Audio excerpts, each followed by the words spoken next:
Bab ke-27. Pulang jam berapa?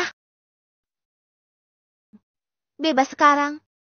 Oke, nanti sekitar jam 3 Aku jemput ya. Loh, Om gak kerja? Kerjalah. Terus, bolos? Gak juga. Ada kerjaan di luar. Sekalian aja balik cepat. Oke, terserah Om aja. Om Arik tersenyum setelah sambungan telepon ditutup. Ia memandang gawainya cukup lama. Ada gambar dirinya dan Zizi di wallpaper layar HP-nya. Selesaikan kerjaan cepat-cepat lalu pulang. Gumamnya menyimpan gawainya di meja. Setelah semua pekerjaan Om Arik selesai, ia naik ke kendaraan roda 2-nya. Ia menyusuri jalan dan sempat mampir ke warung tenda angkringan pinggir jalan. Bu, sate telur puyuh 2, sate pantat ayam 3, sate usus 2, sama nasi kucing 2. Semua 23, Mas. Setelah membayar, Om Arik kembali berkendara dengan hati yang gembira. Namun, di tengah perjalanan menuju sekolah, Om Arik tiba-tiba dihadang oleh sekelompok pria. Apa yang kalian inginkan? Tanya Om Arik dengan tegas. Ikut kami. Mata Om Arik menyipit. Kalau aku tidak mau, kami paksa. Kata salah satu dari mereka yang paling dominan mencengkeram bahu Om Arik. Om Arik meninju ulu hati pria itu, hingga termundur ke belakang. Pria yang lain menahan lengan Om Arik. Ia mencoba melawan, tetapi jumlah dan kemampuan mereka jelas di atas Om Arik. Karena memang sudah terlatih dengan profesional. Meski Om Arik memberikan pukulan, tapi mereka tidak sedikit pun melukai Om Arik. Hingga Om Arik kalah dan tertangkap.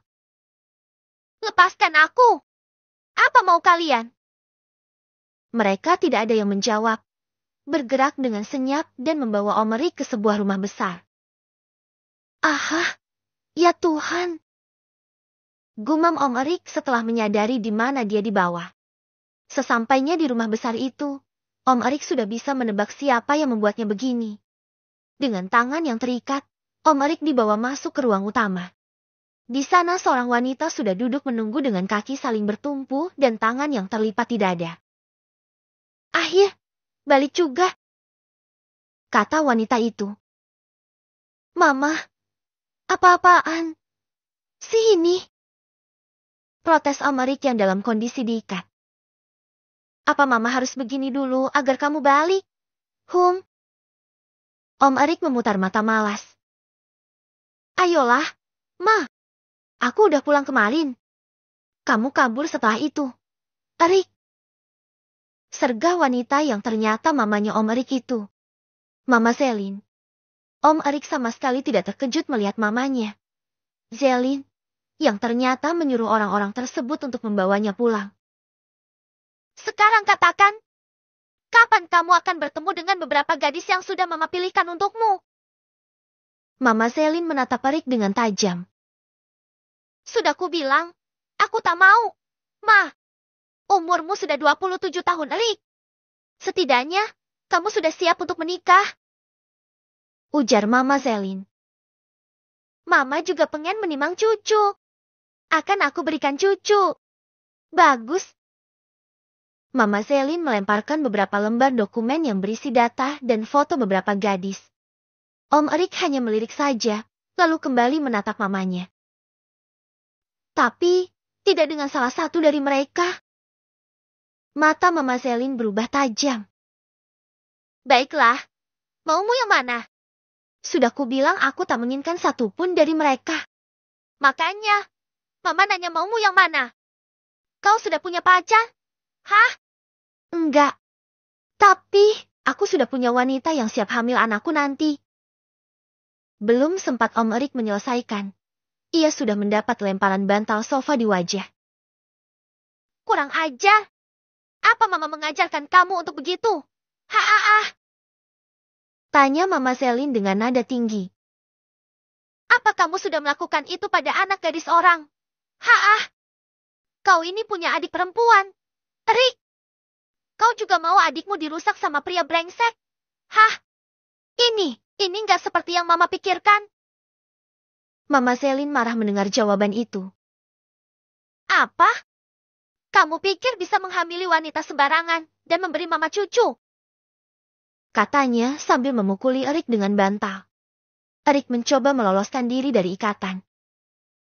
Mama, lepaskan aku. Lepaskan aku dulu. Biar aku jelaskan.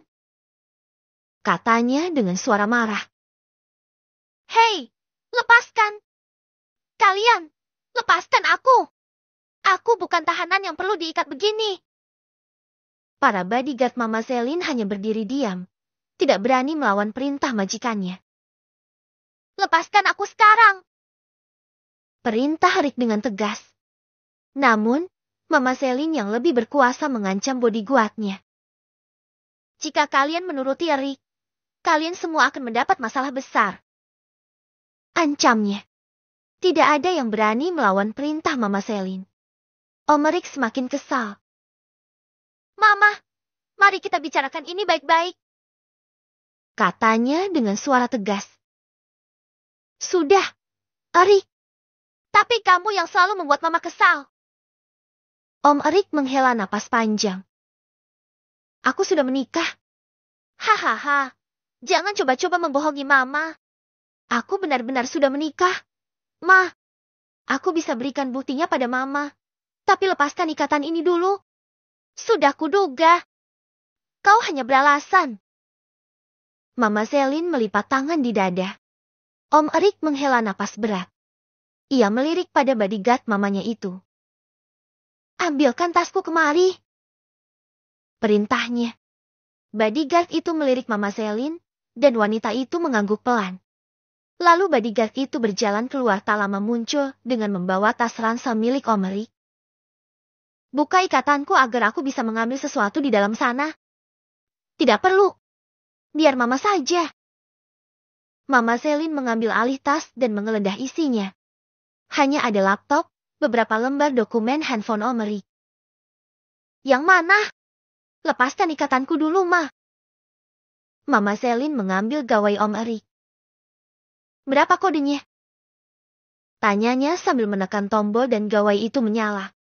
Mama Selin tertegun melihat foto Om Erik dengan seorang gadis. Siapa gadis ini? Tanya Mama Selin. Om Erik tak menjawab. Lepaskan aku dulu, Ma. Wajah Mama Selin berubah, dengan mata yang melebar. Kau? Apa kau jadi sugar daddy-nya? Tanyanya dengan pandangan penuh curiga. Om Erik mengendikan bahu dan menunjuk ikatan di tubuhnya. Lepaskan! Kata Mama Selin sambil memberi isyarat kepada bodyguard untuk melepaskan ikatan Erik. Erik merasa lega saat ikatannya dilepaskan. Om Erik mengambil gawainya, lalu menunjukkan foto surat nikahnya pada Mama Selin. Aku sudah bilang, aku sudah menikah. Mata Mama Selin semakin lebar terbuka. Lalu menatap Om Erik dengan marah. Kau menikah tanpa memberitahu kami, Erik. Kau anggap apa kami? Hah? Mama Selin mengamuk sampai melempar bantal sofa ke arah Om Erik. Sedangkan pria tampan itu memilih kabur dengan cepat dari rumah besar itu. Hanya dengan membawa gawainya. Kembali kamu! Dengan napas terenggah, Om Erik masuk ke mobil yang memang terparkir di halaman dengan meminta kunci pada kepala pelayan di rumah itu. Lalu dengan cepat luka ia keluar dari sana. Di dalam rumah, Mama Selin mencoba mengendalikan emosinya. Ia sudah lepas kontrol di depan para bodyguard. Anggap kalian tidak melihat apapun. Para bodyguard hanya mengangguk patuh. Anak itu berani sekali diam-diam menikah tanpa memberitahu keluarga. Geram Mama Selin dengan gigi yang bergemeletuk saling beradu. Teddy, cari tahu siapa perempuan yang bersama Erik. Siapa perempuan yang sudah dinikahi Erik? Baik. Di sekolah, Sisi menunggu dengan cemas. Kenapa Om Erik belum datang? Pikirnya. Saat itu, Jason datang menghampiri Zizi. Zizi, kamu baik-baik saja? Tanyanya dengan khawatir. Zizi tersenyum lemah. Aku baik-baik saja, Jason. Hanya menunggu jemputan aja. Jawabnya. Jason mengangguk. Mas Erik? Zizi mengangguk. Iya. Sebenarnya, aku ingin menemanimu, tapi aku takut nanti malah jadi salah paham. Apa Om Erik jenis orang yang gampang salah paham? Bukan Mas Erik. Terus? Cecil? Jason mengulas senyum. Ah, dia. Zi. Aku duluan ya. Pamit Jason. Iya. Hati-hati Jess. Jason berjalan sambil melambaikan tangannya. Melihat wajah Zizi yang tersenyum dan membalas lambaian tangan. Hati Jason bergetar. Walau ia sudah berusaha melupakan, tetap saja ia masih berharap dan menyimpan rasa cinta. Maaf, Zi, gak mudah menghapus rasa ini dengan cepat. Aku masih akan menjaganya sampai nanti aku temukan wanita yang lebih baik darimu. Batin Jason bergumam. Tak lama kemudian, Om Erik tiba. Ia lekas keluar dari mobil dan membukakan pintu. Maaf. Ya, aku terlambat banget. Ini mobil siapa? Tanya Zizi memandang mobil Mercy.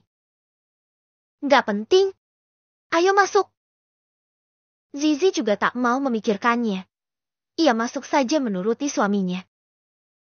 Mau kemana? Om. Tanya Zizi sambil memasang sabuk pengamannya. Kamu maunya kemana? Om Erik balas bertanya. Enaknya kemana ya? Om. Bab ke-28. Erik bukan orang yang mudah